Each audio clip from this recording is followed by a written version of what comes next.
Yo les bladers, c'est Ryuk. Aujourd'hui, on va passer en revue le booster Beyblade X du mois de novembre. Et il s'agit de Rhino Horn, une toupie de type défense qui appartient à Chopan, qui évolue au sein de la team Zooganic aux côtés de King Manju et de sa Leon Claw, et Toguro et sa Viper Tail. Il s'agit d'un booster, donc ça veut dire que la toupie est livrée sans lanceur. Le blade de Rhino Horn représente, comme son nom l'indique, un rhinocéros. Je suis pas spécialement fan, mais pourquoi pas.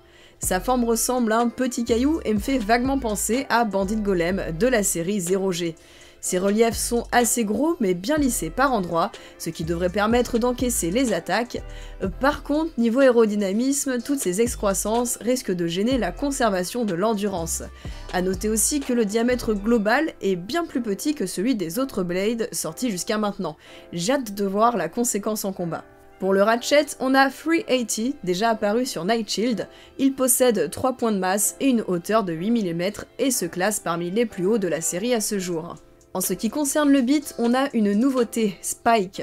Une pointe quasi identique à celle de Flame Sagittario de type Endurance, reclassifiée en type défense dans la méta de Beyblade X. Cette pointe va limiter un maximum la friction avec l'arène et donc augmenter l'endurance. Enfin ça, c'est la théorie si la toupie est seule dans l'arène. Les combats dans le Stadium Beyblade X sont très dynamiques et les chocs plus nombreux et plus violents qu'auparavant. Donc cette pointe va faire pencher la toupie et c'est cette fameuse inclinaison qui va lui permettre de défendre en ne prenant pas les coups de plein fouet, d'où le changement de type de la pointe. Dans les faits, on a pu le voir avec Night Shield et Night Lance, ce genre de beat c'est un peu à double tranchant. Soit ça penche dans le sens de l'esquive, de l'attaque, ou permet de mieux encaisser avec un angle différent, ou sinon la toupie penche tellement qu'elle s'éjecte ou finit par frotter l'arène avant son adversaire et perdre par endurance. Spike est bien plus fine que Needle, j'ai hâte de voir comment ça va se traduire dans l'arène. Rhino Horn est typiquement cette toupie qui a l'air basique, mais qui va être peut-être plus difficile à jouer que prévu. Les matchs Beyblade X n'ont tellement rien à voir avec les générations précédentes qu'il est difficile de transposer certaines stratégies, donc il faut tout réapprendre. Mais moi ça me plaît, j'ai hâte de tester ça, du coup on passe tout de suite dans l'arène. Ça y est, le setup est installé en face de l'arène Beyblade X et le premier adversaire de Rhino Horn sera la Leon Claw toupie de type équilibre qui a tendance à être semi-agressive je dirais. Ça tape fort dès le début du match, Leon Claw tente de prendre la X-Line pour assigner un extreme finish. Malheureusement, la Rhino Horn esquive, se positionne au centre du stadium, elle penche un petit peu et semble avoir une meilleure conservation de l'endurance et le premier point est pour Rhino Horn. Allez, c'est parti, deuxième manche, ça part sur l'extérieur directement sur l'agressivité pour Leon Claw qui frappe et assène un burst couplé à un extreme finish à la Rhino Horn, victoire nette et précise. Allez, troisième manche, encore une fois Leon Claw sur l'extérieur, mais la Rhino Horn a esquivé avec son petit mouvement en début de match. Ça se rejoint sur la partie centrale de l'arène, ça se donne des petits coups, et victoire pour la Rhino Horn. Allez, round suivant, c'est reparti. Et c'est l'éjection dès les premières secondes du match. Leon Claw a frappé précisément. Ça repart sur l'extérieur pour Leon Claw. La Rhino Horn a été envoyée à son tour sur la X-Line. Ça se refrappe. Ah, Rhino Horn commence à salement pencher. Les deux toupies perdent leur vitesse de rotation. Rhino Horn tourne autour de Leon Claw. Penche, penche, penche.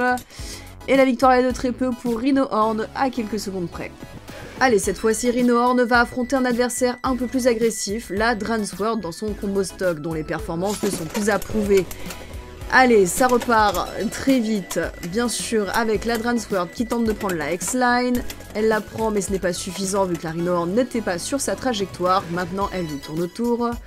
On voit que Rhino Horn penche un peu, hein, c'est pas la toupie la plus équilibrée, donc avec une pointe aussi fine, elle va avoir tendance à rester très stable au centre du stadium, et on voit que finalement, sans être trop heurtée, elle perd quand même pas mal sa vitesse de rotation.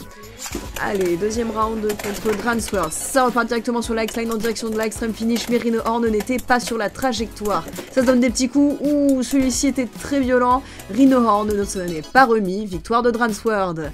Rhino Horn va-t-elle réussir à mieux encaisser les attaques de Dransword? Et non, c'est un burst. Voilà, terrible, c'est terrible. Allez, on repart. Dransword directement sur la X-Line, n'a pas réussi à ressortir. Rhino Horn retente le extreme finish, ce n'est pas suffisant. Elle se tape un petit peu le long des murs du stadium et le long de la X-Line.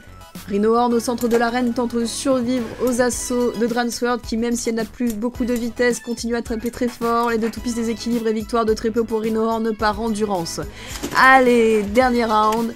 Ça repart à l'agressivité du côté de Dransword qui envoie valser la Rhinohorn. Regardez-moi ça, elle a déjà perdu la quasi-totalité de sa vitesse de rotation. Et le point par endurance pour Dransword. Bon, c'est triste à dire, mais en l'état actuel, Rhinohorn, c'est une catastrophe. Étant de type défense, j'ai naturellement choisi des adversaires semi-agressifs et agressifs pour tester, voir où sa résistance se situait, et c'est pas joli joli. À cause de son blade très irrégulier, elle crée beaucoup de recul lors des impacts, alors bien sûr il y a des dégâts des deux côtés, mais de par sa faible largeur et sa pointe très fine, l'axe de rotation de Rhinohorn est très vite dévié. Ajoutons à cela le fait que les impacts dans l'arène X sont très rapides et très violents, et bien ça fait que cette toupie ne se rétablit jamais. Résultat des courses, même une toupie de type attaque tient mieux la route et arrive à l'avoir par endurance. Le blade de Rhinohorn est pour moi tout sauf de type défense, je le placerai plus en type équilibre. Pour un combo avec une meilleure synergie, on pourrait opter pour un ratchet plus bas, je pense notamment à 560. Et une pointe plus large, je mettrais bien pour l'instant Ball ou Taper. N'hésitez pas à me partager dans les commentaires ce que vous feriez pour améliorer cette toupie. Sur ce, c'était Ryuk et on se dit à très bientôt pour de prochains unboxings.